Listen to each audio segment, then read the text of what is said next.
berbicara tentang biodata pengarang kitab.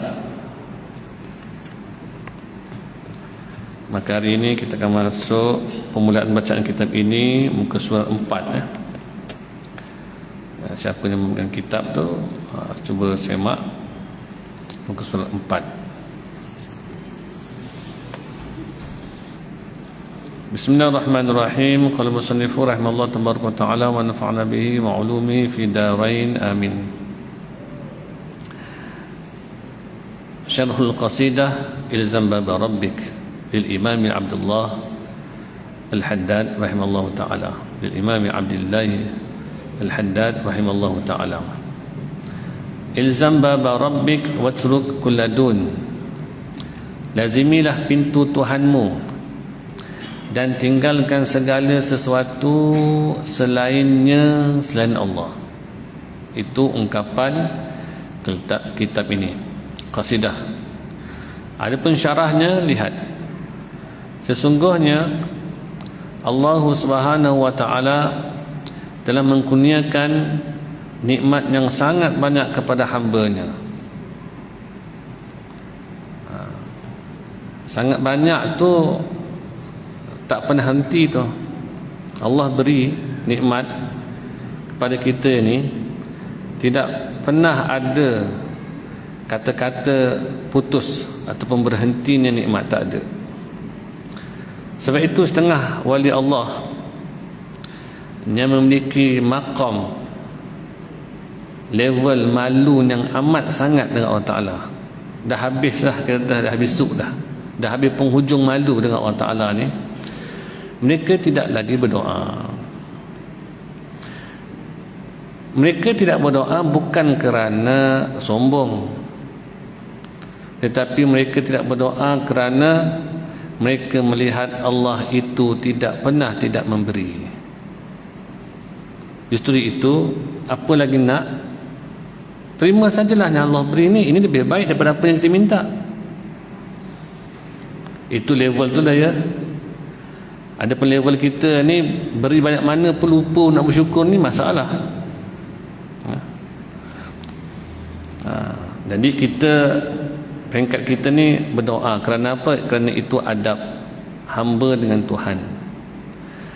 Berdoa itu bukan nak memberitahu Allah tentang hajat-hajat kita, kerana Allah tu namanya alim yang maha mengetahui. Sebelum kita minta, dia dah tahu, dan dialah yang memberi ilham untuk meminta itu. Kita berdoa itu bukan nak minta-minta dengan Allah, kerana Allah tu Wahhab, Maha Pemberi. Cuba perhati, renung kembali kehidupan yang lalu. Ada tak yang kita tak minta Allah beri? Banyak. Tak minta Allah beri, tiba-tiba dapat dia rezeki itu. Jadi Allah tu Wahhab, Maha Pemberi. Belum minta pun dia boleh beri. Yang menderhaka kepada dia pun dia beri juga. Jadi fahamlah kita di sini, berdoa itu bukan nak memberitahu Allah tentang hajat kita, bukan nak meminta-minta dengan Allah, tetapi sebagai watak penampilan hamba yang fakir daripada Allah yang Maha Kaya. Itu saja. Body language. Tuan-tuan, kelakuan perbuatan ini, body language ini, nak memaklumkan, ya Allah, aku ni fakir, yang kaya engkau. Dah itu saja. Sebab Allah nak kita sembah dia, Allah nak kita angkat dia sebagai Tuhan. Tentang Allah beri tak beri itu bukan urusan hamba tu. Apa kena mengena dengan doa? Sebab doa itu ibadat. Doa mukhul ibadah. Doa ni ibadat, sembah Allah Ta'ala. Jadi apa urusan dengan dapat tak dapat? Tak ada urusan tu. Allah beri tak beri, sudah. Sebab kita hamba. La yus'alu amma yaf'alu hum yus'alun. Tidak persoalkan apa yang diperbuat. Allah nak buat apa pun terpulang pada dia. Kita hamba terima saja. Mungkin manusia itu berkata, ya Allah, aku dah taat pada perintahmu. Apa yang kurang padaku, aku menolong manusia, aku derma, aku membantu. Apa yang aku tak buat, apa lagi kurang? Ya, kurang ni kamu tak mengenal Allah Ta'ala lah. Mana hamba membantu Tuhan. Sesungguhnya Allah Ta'ala telah mengkurniakan nikmat yang banyak, yang sangat banyak kepada hambanya. Maka hendaklah ia menggunakan segala nikmat tersebut untuk beribadat kepada Allah.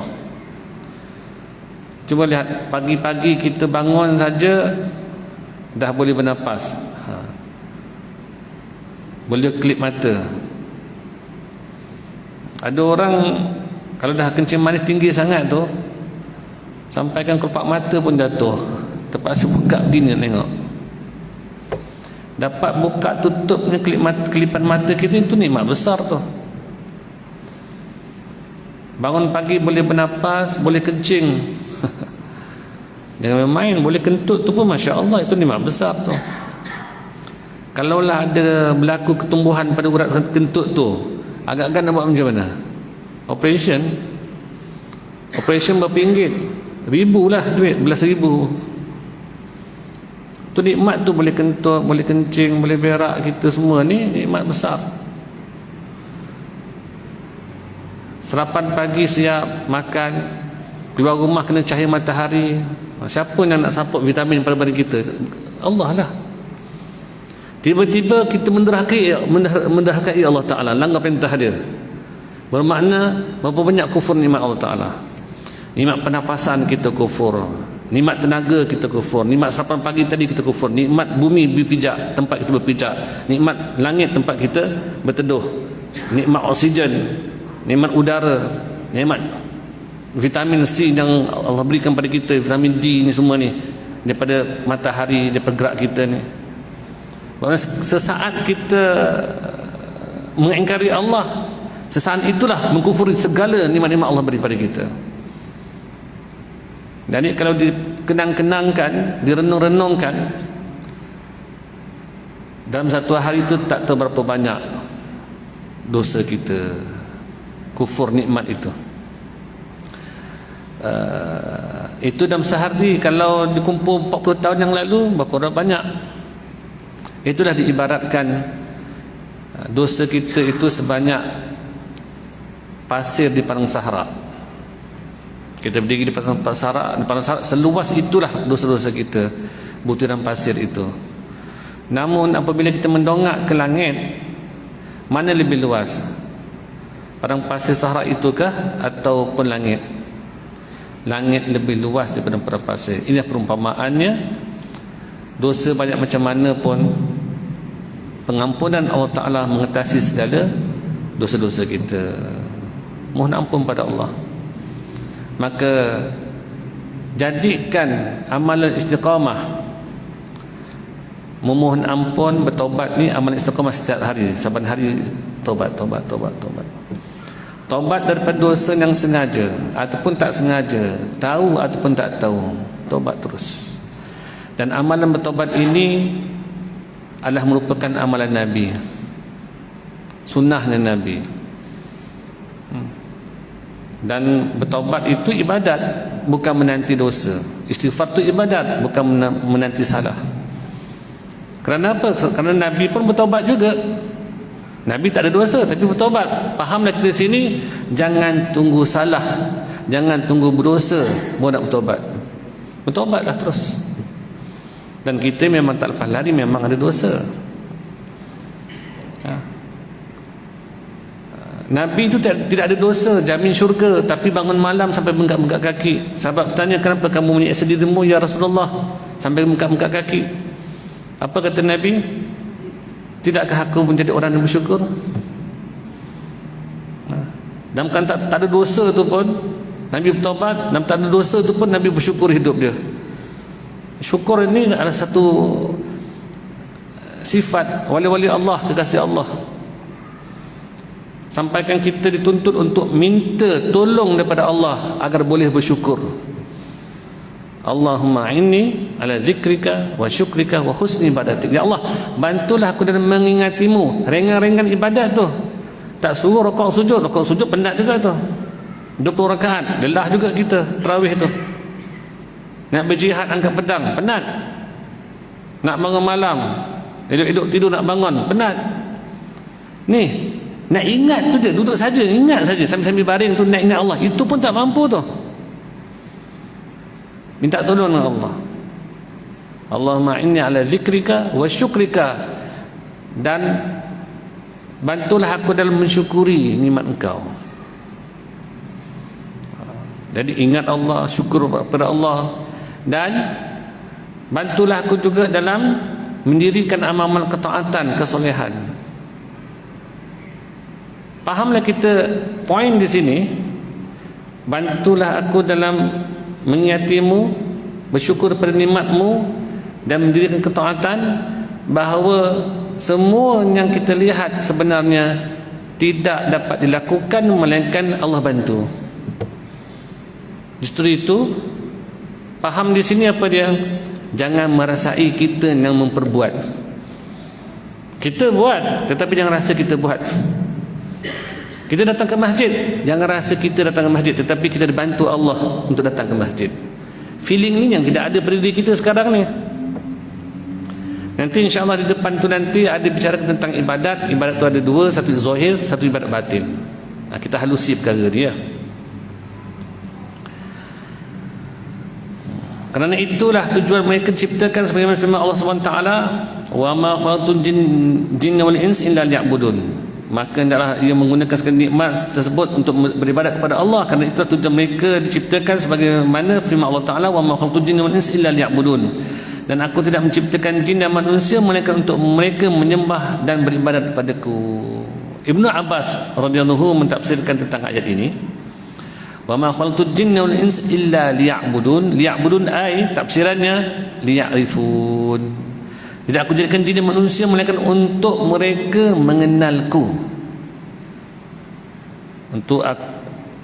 Untuk mereka mengenalku. Bermakna faham di sini, sebesar-besar ibadat, seutama-utama ibadat ialah bermakrifat pada Allah, mengenal Allah. Dan Nabi dituntun berdoa, Allahumma khtim lana bi husnil khatimah wa la takhtim alaina bi su'il khatimah. Ya Allah, matikan ku dalam kesudahan yang baik. Apa kesudahan yang baik itu?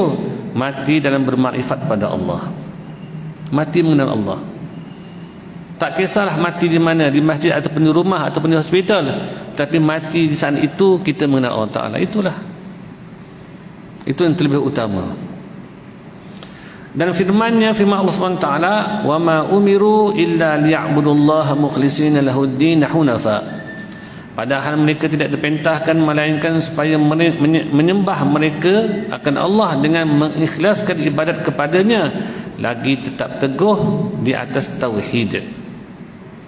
Jadi amat ibadat ini amat rapat terkaitnya dengan tauhid itu, mengesahkan Allah.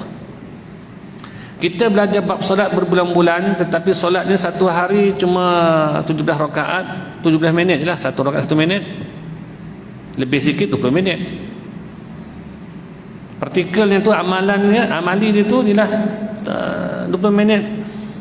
Campur sembahyang sunat lagi ada 30 minit dalam satu hari. Kita belajar bab zakat berbulan-bulan, tetapi ni kita keluar zakat setahun sekali je. Zakat apa? Itu pun zakat fitrah. Duduk di bandar taman begini, nak ternak lembu, kambing, unta, tak ada. Nak tanam bijiran, makanan asasi pun tidak. Gandum, padi, beras. Nak tanam buah-buahan seperti anggur, tamar pun tak ada sini. Dia nak keluar zakat apa? Nak galian emas perak pun tak ada.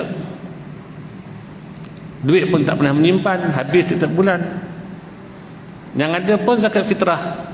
Itu yang bujang seorang. Kalau ada tanggungan 2-3 orang, isteri dengan anak-anak. Jadi partikelnya belajar bab zakat, tapi ada kalanya kita boleh buat zakat kalau berharta. Kalau tidak, tak ada partikelnya. Kalau ada pun sikit sangat. Kita belajar bab puasa berbulan-bulan, nak puasa pun sebulan saja yang wajibnya. Itu pun orang perempuan ada kadang tak puasa. Bagi orang sakit, bagi orang tua yang tak larat puasa, tak wajib puasa. Belajar bab puasa tapi tak boleh puasa. Nak particular tak dapat. Belajar bab haji setiap tahun ikut kursus haji, tapi nama tak ada naik. Nak pergi haji macam mana? Tetapi apabila kita belajar ilmu tauhid, setiap saat itu wajib mentauhidkan Allah, wajib mengesakan Allah. Tauhid lawannya apa? Syirik. Tauhid itu mengesakan Allah, menunggalkan Allah. Kalau syirik itu menyekutukan Allah. Di sinilah kita perlu rasakan betapa pentingnya hidup bertauhid. Dalam kerja buat tuan-tuan, nikah kahwin, berpolitik, bersukan, bersosial, bermasyarakat, beribadat, berdakwah, pentingnya tauhid dalam kehidupan. Kerana gerak-geri kita ini jika tidak disertai dengan tauhid, jawapannya syirik. Ibadat kerana manusia, itu nak panggil apa tu? Riak. Riak tu apa? Syirik lah. Ada saingan di situ. Allah dan selain pada Allah. Itulah sekutu nama dia. Sebab itulah kita bukan saja disuruh memperbanyakkan kuantiti, memperbanyakkan amal, tetapi perlu titik beratkan tentang kualiti amal. Keikhlasan, kejujuran, jujur dengan Allah, benar. Nanti bawah tu akan cerita tentang pembahagian ibadat itu. Jadi ibadat ni, wa ma umiru illa liya'budullaha mukhlishina lahuddin hunafa. Padahal mereka tidak diperintahkan melainkan supaya menyembah Allah dengan mengikhlaskan ibadat. Hanya ibadat untuk Allah sahaja. Tuan-tuan, kita tahu bahawa fadilat kelebihan sembahyang duha, murah rezeki, sembahyang isyraq, mudahkan urusan, bangun malam, hidupkan malam, kuburkan bercahaya. Itu kita tahu. Itu kan motivasi. Hadis seperti itu, kedatangan solat berjamaah 27 kali ganda ini, motivasi untuk kita awam yang lemah ini untuk datang kepada ibadat. Di saat mana kita melakukan ibadat, sembah siapa? Untuk siapa? Ialah untuk Allah lah. Ini ayat Quran sebut begitu, untuk Allah. Tuan-tuan, nafas niat macam mana? Tadi sembahyang maghrib, nafas niat macam mana? Ujungnya apa? Usalli fardal maghribi salasa rakatan ma'muman lillahi ta'ala. Kalau lillah ta'ala, ia kerana Allah lah, bukan kerana syurga lagi dah, bukan kerana 27 kali ganda. Hati itu hanya berhak bertahta lah Allah sahaja. Selain pada Allah, keluarkan ghairullah. Itulah kalimat tauhid, la ilaha illallah. Tiada Tuhan sembah dengan sebenar-benar melainkan Allah, ya. Di hatinya Allah saja, tak ada tempat lain.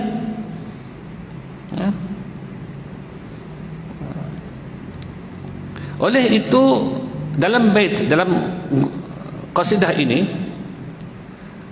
Imam Al-Haddad berkata, lazimilah pintu Tuhanmu.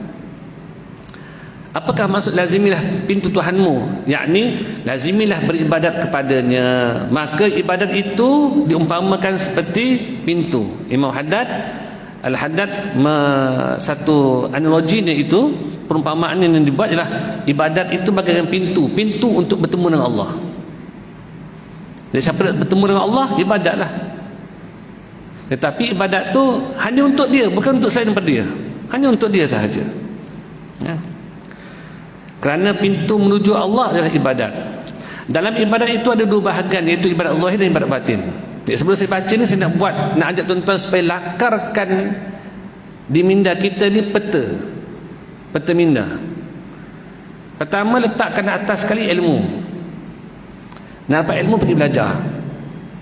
Sebelum nak beribadat, kena ada ilmu. Tak boleh ibadat ikut-ikut. Tak boleh ibadat ikut-ikut. Pertama, ilmu. Ilmu ni dicari, bukan dinanti. Kalau ditanya manakah afdal, belajar offline ataupun online? Offline lah, bersemuka lebih afdal. Ustaz, di rumah online boleh, ya, tapi afdalnya inilah jasad bertemu jasad, roh bertemu roh. Dan kita lebih beradab. Macam tuan-tuan sekarang ni, lebih beradab lah duduk dengar. Kalau di rumah tu mungkin sambil isap rokok, mungkin baju pun tak pakai. Kalau mak-mak ni nanti sambil-sambil dengar ceramah, sambil-sambil goreng-goreng, macam-macam boleh buat. Jadi berkat ilmu dah tak ada situ, kurang. Cuma kita kata pepatah Melayu mengatakan, kalau tidak ada rotan, akar pun jadilah. Kalau dah tak dapat datang ke masjid secara bersemuka, online lah. Itulah perumpamannya, begitulah. Tetapi yang terus online terus.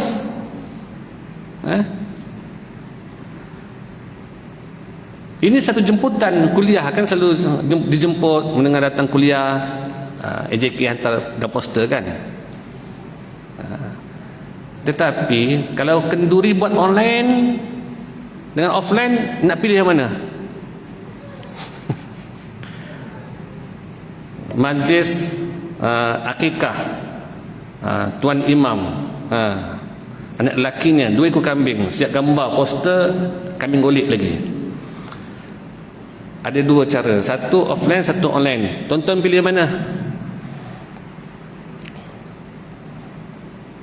Faham-fahamlah, memang bersemuka terus dah depan meja tu. Kalau bab makan, tak nak ambil online pula. Tapi bab ilmu agama ni, online lah. Jauh apa? Kota Damansara sini jauh apa? Dia jangan beri alasan sangat-sangat. Dia jangan bermanja-manja di rumah. Dulu sebab online ni, sebab apa? Sebab PKP. Kan PKP dah tak ada dah. Datanglah, duduk rumah Allah. Mana lebih afdal, duduk rumah Allah dan duduk rumah kita? Afdal duduk rumah Allah, tenang. Baik, pertama ilmu, kedua ibadat, amal ibadat. Dan amal ibadat itu pula terbagi pada 2. Satu ibadat zahir, satu ibadat batin. Ilmu ibadat terbagi pada 2, zahir batin. Zahir itu pula terbagi pada 2, dipecahkan 2 tu. Ibadat zahir berbentuk perintah, suruhan. Ibadat zahir berbentuk larangan. Ibadat batin berbentuk suruhan, ibadat batin berbentuk larangan. Ini buka apa terminda tu. Sekarang kita bincangkan ibadat zahir bentuk suruhan, seperti solat, puasa, zakat, haji. Ibadat zahir bentuk larangan, larang berzina, berjudi, minum arak, maklum. Ibadat batin bentuk suruhan, mentauhidkan Allah. Sepanjang nafas naik turun, wajib mentauhidkan Allah, dan itu semua pahala. Itu ibadat. Bergantung pada Allah, ini wajib ni, bergantung pada Allah, bukan sunat. Tak boleh bergantung sama manusia. Tak boleh bergantung pada ubat yang kita makan. Tak boleh bergantung pada ustaz minta air tawar. Tak boleh bergantung pada doktor makan ubat. Wajib bergantung pada Allah. Usaha ikhtiar ni, itu hanya usaha ikhtiar, tetapi pergantungannya pada siapa? Hanya pada Allah. Bezakan sebab, musabab, musabib. Sebab itu ubat, ubat sebab. Kesan daripada ubat, ghalibnya, hukum adatnya sembuh. Kalau sembuh lah. Ubat dengan sebab, sembuh musabab. Allah musabib, hakikat yang menyembuhkan. Jelas Nasi sebab, hasil pada nasi kenyang, musabab. Hakikat yang mengenyangkan bukan nasi, bukan kenyang itu, tetapi musabib. Musabibul asbab, Allah itu. Itulah, ini tauhid kita. Kalaulah tak boleh bersandar kepada ubat menyembuhkan, bersandar, tidak boleh bersandar pada makan boleh mengenyangkan, tak boleh bersandar pada api yang membakar, tak boleh bersandar pada pisau yang tajam memotong, begitulah juga tidak boleh bersandar pada diri kita untuk masuk syurga. Tak boleh lah. Namanya selain pada Allah tu makhluk lemah, tak mampu. Macam mana kita rasa kita meninggalkan ketaatan masuk syurga? Macam mana tu? Kita sebab melakukan ibadat. Ibadat tu terbentuk dengan pekerjaan kita, gerak geri kita. Adakah kita dengan amal masuk syurga? Tidak. Nabi pun ditanya tentang Nabi dengan syurganya. Dia kata, aku masuk syurga dengan rahmat Allah. Nabi masuk syurga dengan rahmat Allah. Maka Nabi diliputi dengan kerahmatan supaya sentiasa dalam kebaikan. Itu Nabi. Fahamlah di sini, kalau syarak menyuruh kita banyakkan ibadat, ibadat zahir itu digerakkan, hatinya itu dipandu hanya pergantungan pada Allah. Baik, saya nak buka satu lagi minda tuan-tuan. Kalau tuan-tuan ambil sepotong cat yang bulat ni, tuan-tuan bagi 3. Nampak dah minda lah. Cat bulat bahagi 3. 1/3 tu akal, 1/3 tu jasad, 1/3 tu hati. Akal ini fungsinya apa? Aktivitinya apa? Akal. Aktivitinya berfikir. Kalau akal tak nak berfikir, jam lah. Apa ada hal nak berhubung dengan macam ni? Tak otak, ada otak tak ada berfikir. Jasad aktivitinya apa? Kena gerak. Kalau stroke, apa manfaat lagi hidup? Apakah fungsinya hati? Akal berfikir, jasad bergerak, hati bertawakal, serah pada Allah. Baru sempurna akidah Ahlussunnah wal Jamaah. Kebanyakan kita sekarang ni apa dia? Akal berfikir, badan bergerak, hati bergantung pada diri sendiri, rasa independen. Itulah syirik nama dia. Sebab itu manusia hidup dengan takabur, ujub, menggah diri, baik urusan dunia maupun urusan akhirat. Sekarang yang kurangnya apa? Di hati itu. Kalau seorang tu hanya bertuhankan akal saja, dia rasa dia cerdik daripada Allah, dia cerdik daripada sesiapa, itu Mu'tazilah. Kalau seorang itu bertawakal, hanya bersandar kepada kekuatan diri dia, usaha ikhtiar dia, gerak geri dia, itu Qadariyah. Kalau hanya bersandar pada hati dia, tawakal pada Allah, malah nak berfikir, malah nak bekerja, itu Jabariyah. Ahlussunnah wal Jamaah, otak berfikir, jasad bergerak, hati bertawakal, total dengan Allah Ta'ala.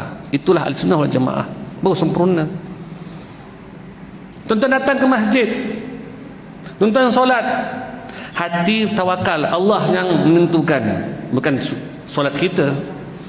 Ya, mungkin kalau ada hakim, malaikat yang menghakimi solat kita, rasanya memang tak lulus je solat kita ni. Itu pun berkat sembahyang berjemaah ni lah. Kalau semayangnya imam Allah terima, makmum semua terima. Kalau sembahyang imam tak terima, tetapi ada jemaah yang Allah terima, semua Allah terima. Itu kelebihan sembahyang berjemaah. Sebab itu para solihin berkata, kalaulah satu perhimpunan itu ada 40 orang mukmin yang berkumpul, di celah itu ada seorang wali kecil. Wallahu a'lam bissawab. Tetapi tuan-tuan jangan sangka tuan-tuan dah wali, jangan. Wali nikah tak apa. Sekarang dah nampakkan peta bintang tadi kan, ibadat, ilmu, ibadat, kemudian ibadat terpecah dua. Ibadat zahir, ibadat batin. Sekarang kita baca ni.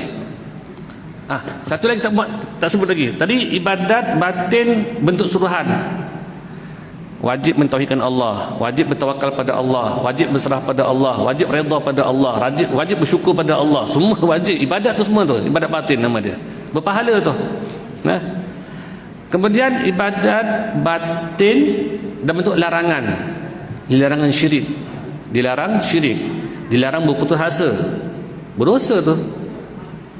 Dilarang riak. Dilarang ujub, sombong, takabur. Sekarang kalau diukurkan sekali, kita ni ranking mana agak-agak? Nampak macam ibadat zahir lulus, ibadat batin lingkup. Sebab itulah kita perlu rasa bersalah depan Allah Ta'ala, malu depan Allah Ta'ala.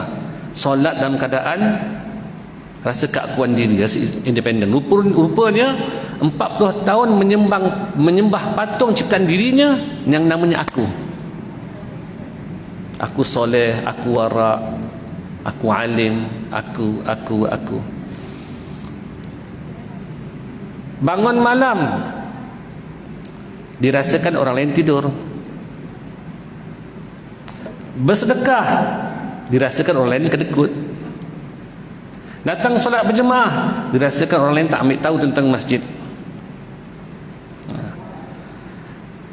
Kita menghulurkan bantuan mangsa banjir, dirasakan orang lain ni hanya pentingkan diri sendiri. Itu masalah kita tu sebenarnya. Kita hanya melihat diri kita dalam ketaatan dan kesolehan, tetapi terlupa nak memandang bahawa ketaatan ini merupakan anugerah Allah. Anugerah Allah, dia bersyukur sajalah. Semua manusia hidup dengan takdir masing-masing. Yang taat-taatnya, yang engkar-engkarnya, yang soleh-solehnya, yang mungkar-mungkarnya, hidup dalam takdir masing-masing. Kita ni pun kalau dilihat, dicek semak-semak, mungkin banyak engkar daripada taat. Cuma malas nak muhasabah diri, sebab itu tak nampak kerosakan kita, kekurangan kita, kelemahan kita. Sepatutnya jadikan muhasabah, periksa diri kita itu sebelum tidur. Ini amalan istiqamah yang perlu dilakukan oleh setiap kita.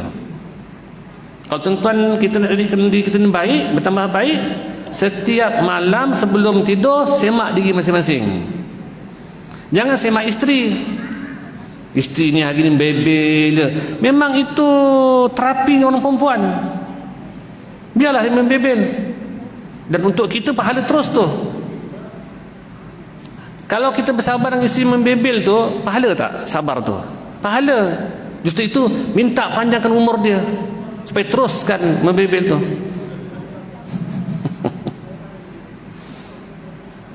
Isteri pun begitu juga.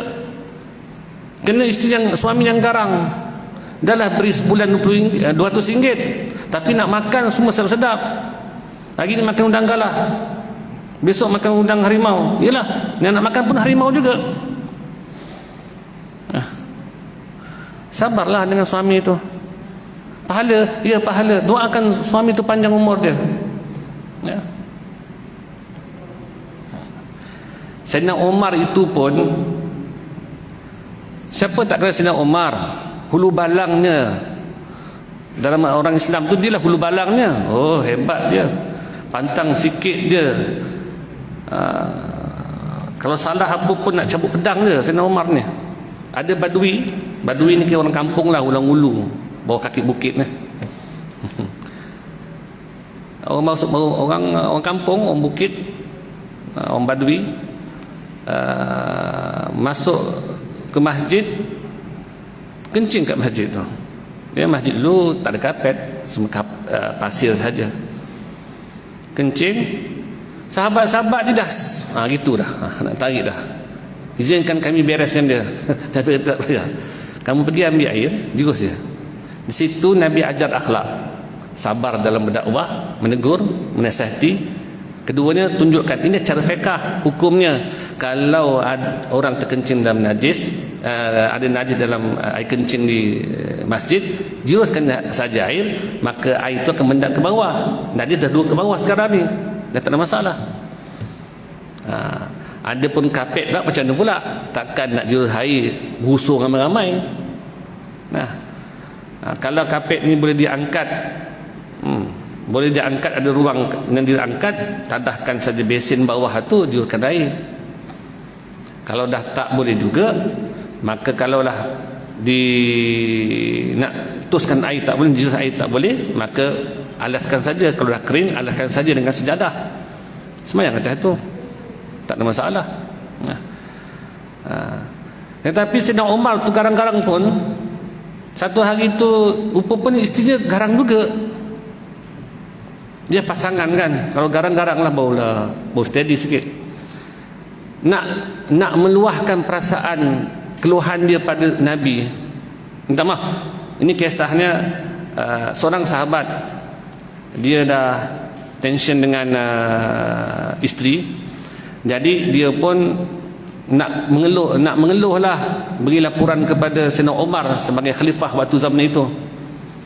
Tiba saja di depan rumah Sayyidina Umar, didengar Amir Mukminin Sayyidina Umar pun kena marah juga dengan isteri. Hulu balang kena marah tu. Lepas tu dia pun tak apalah, selesai lah masalah, dia pun balik. Tapi Sayyidina Umar perasan macam ada orang di luar tadi. Keluar rumah tengok, sini, ada apa? Amir Mukminin, selesai dah. Cakap ada apa masalah? Tak apa, selesai dah. Cakap, sebenarnya aku nak mengadu bahawa isteri aku ni ke rumah ni bebel. Tadi nak minta nasihat lah.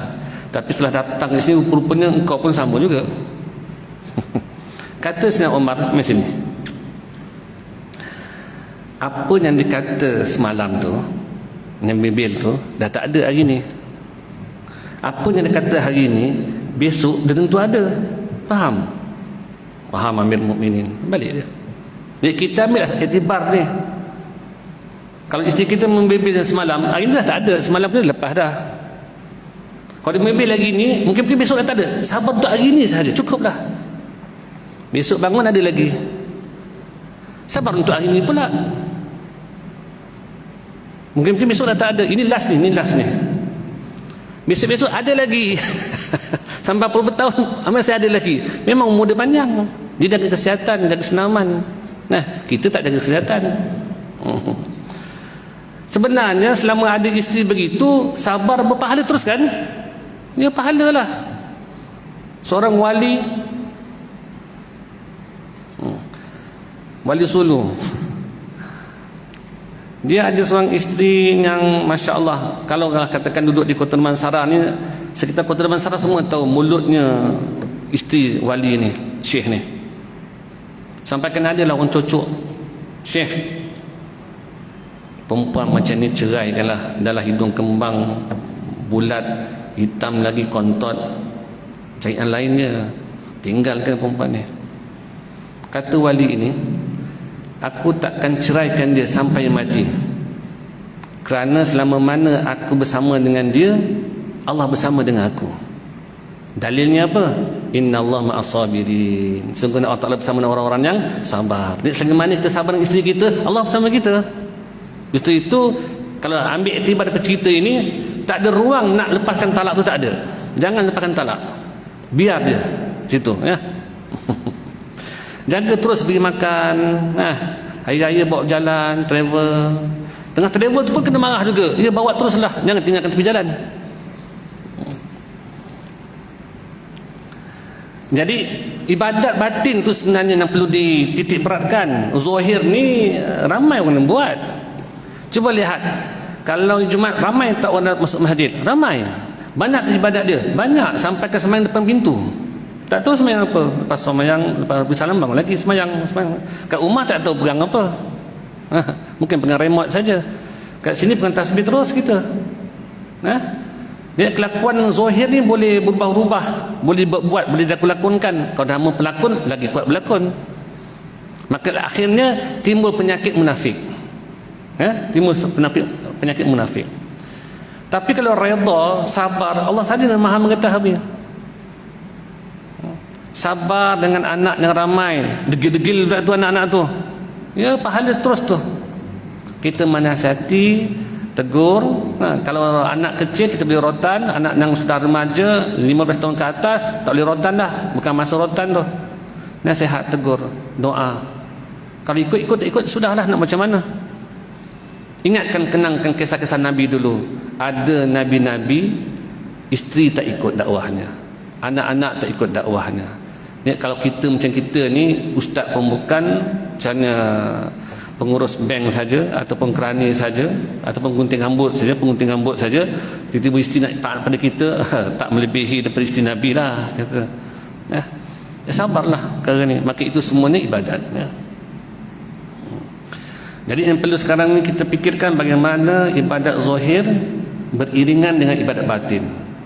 Solat dengan ikhlasnya, sedekah dengan jujurnya, bukan selain daripada Allah, hanya untuk Allah semata-mata. Maka ibadat batin adalah beriman kepada Allah serta mempercayai bahawa Dia adalah satu dan tiada ada pasangan untuknya daripada segala sudut. Dia dicirikan dengan segala sifat yang layak bagi lagi sempurnanya, dan maha kudus, maha suci daripada segala sifat yang tidak layak untuknya. Yang ini tuan-tuan kena mendalami, belajarlah akidah Ahlussunnah wal Jamaah daripada aliran mazhabnya Al-Maturidiyah ataupun Al-Asy'ariyah. Tapi kita selalunya kita Al-Asy'ariyah lah, mazhab Syafi'i di segi akidahnya membawa aliran Al-Asy'ariyah. Dan kesimpulannya Ahlussunnah wal Jamaah lah, belajar sifat 20 tu. Itulah pengajian orang tua kita dulu, moyang-moyang kita dulu, mereka pegang teguh dengan akidah seperti itu.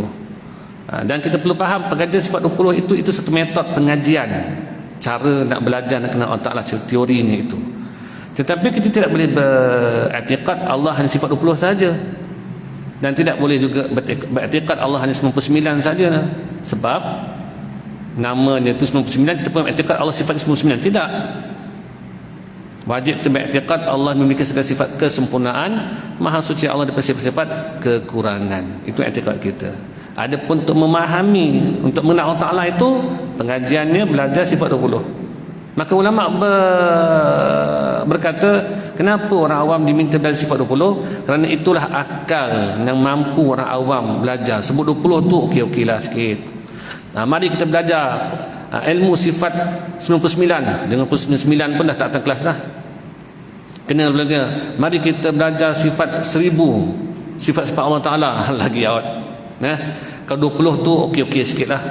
Dipecahkan nanti sifat 20 itu kepada sifat nafsiyah, ada satu wujud, ada sifat salbiyah, qidam, baqa', mukhalafatu ta'ala li hawadits min binafsi, kemudian sifatnya ma'ani, qudrah, iradah, ilmu, sama' masal kalam, dan disusul dengan sifat ma'nawiyah pun 7. Hitung semuanya 20 sifat. Maka popular lah namanya pengajian tauhid sifat 20. Tetapi jangan beriktikad Allah hanya sifat 20 saja.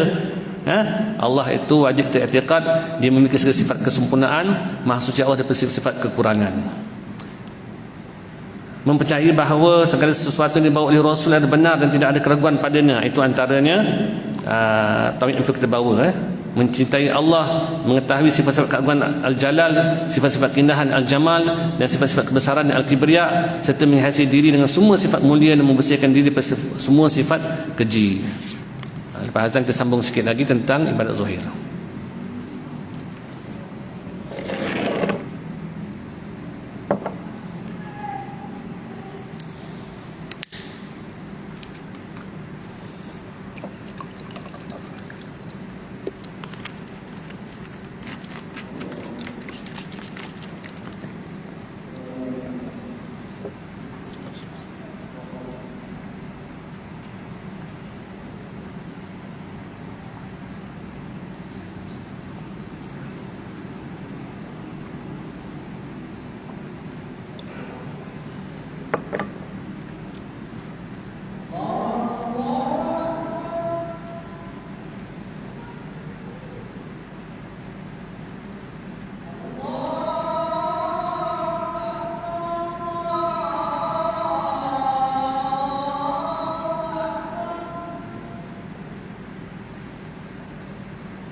La ilaha illallah berbahana inna Muhammad Muhammad Rasulullah inna rabbil fil ya rabbil fil ya rabbil fil ya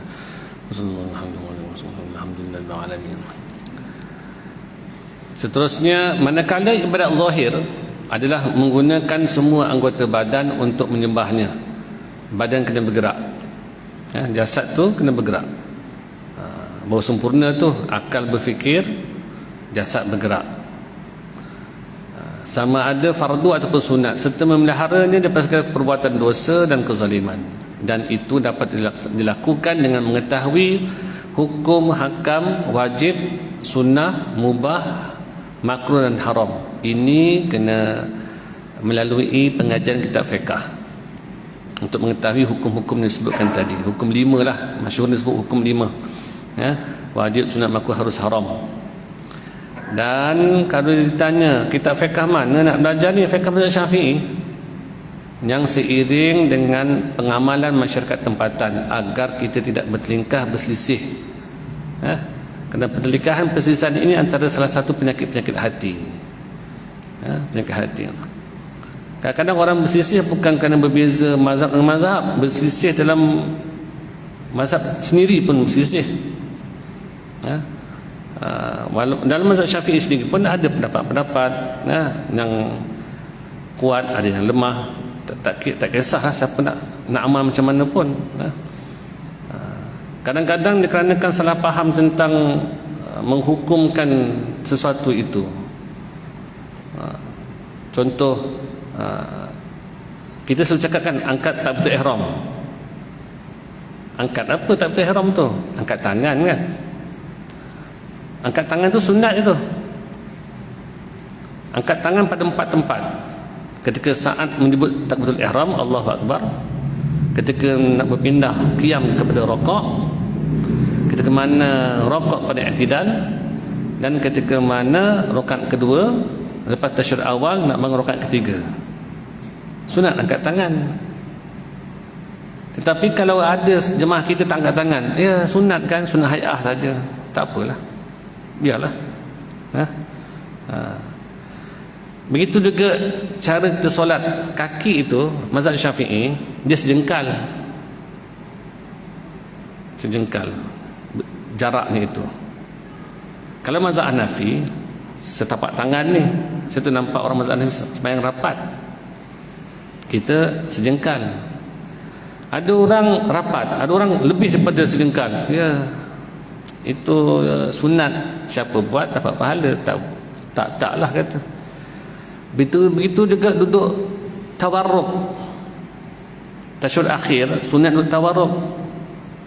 Tetapi walaupun ruang tu masih luas, tetapi duduk iftirash juga, duduk di atas tapak kaki kiri, ya silakan, itu sunat.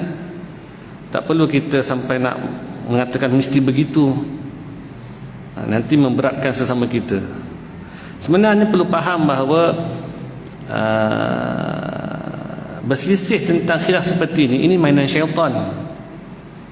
Memula sebab kejahilan. Lepas tu syaitan gunalah kejahilan kita itu untuk kita terus berselisih. Faham?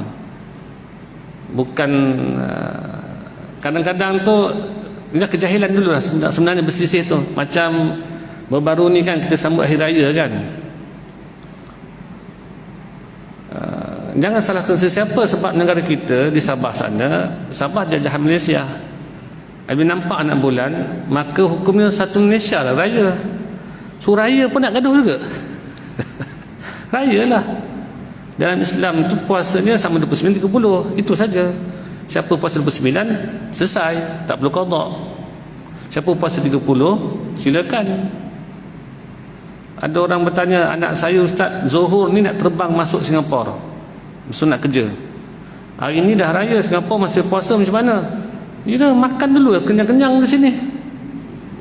Kena raih, kerana tempat kamu pijak sekarang dah, bumi kamu pijak sedang raya. Raya lah, haram puasa kan. Puasa cukup tak? Cukup 29 hari cukup lah. Terbang masuk kat Singapura, apa hal? Dah makan kenyang tu tak ada hal lah, duduk sajalah. Maka hendaklah dia imsak, wajib imsak. Bukan puasa pun imsak, menahan diri pada makan minum. Kenapa? Meraihkan di tempat yang sedang berpuasa, sedang Ramadan. Itu sajalah. Nanti tenggelam matahari, takbir raya sama-sama, besok sambut hari raya kedua pula, selesai masalah. Sambut raya ni orang Malaysia ni sampai habis Syawal pun sambut raya lagi. Orang Penawas tak habis-habis. Tak ada masalah lah. Dan jadi selisih seperti itu je kadang-kadang kita ni. Kalau kita pergi ke Mekah pula, mazhab sana tidak baca kunut, kita tak perlu baca kunut sunat amaat saja. Dan kalau sunat amaat ditinggalkan sengaja ataupun tidak kunut itu, sunat sujud sahwi. Tapi di sana tuan-tuan jangan buat sujud sahwi, nanti lagi kecoh pula. Nanti orang Arab kata apa imam kami sebenarnya tak sah ke? Masalah. Ini masalah ilmu kan.